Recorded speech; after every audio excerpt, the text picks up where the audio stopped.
நேரடி தொடர்பாளர் ரஷ்யா மீது உக்ரைன் நடத்திய தாக்குதலானது வெற்றி தாக்குதல் என்று ஒரு பக்கம் புலகாங்கிதம் அடைந்தாலும் மறுபக்கம் அதற்கு பதிலடியாகவும் அந்த வலியை சுமந்த நிலையில் எதிரணியினர் என்ன நினைப்பார்கள் என்பது எங்களுக்கு தெரியாது. அவர்கள் தங்களுக்கு சார்பான ஓர் இடத்தை எடுத்துக் கொள்வார்கள். அந்த இடம் எதுவென்றும் தெரியாமல் இருக்கின்றது. இதுதான் இதற்குள் இருக்கின்ற ஆபத்து.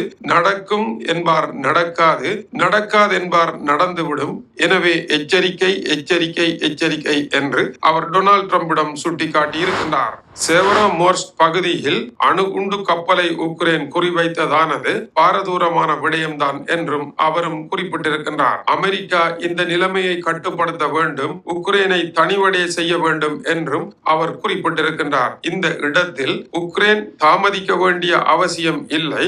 ரஷ்யாவினுடைய உட்பகுதியில் எத்தனை ஆயிரம் கிலோமீட்டர்களாக இருந்தாலும்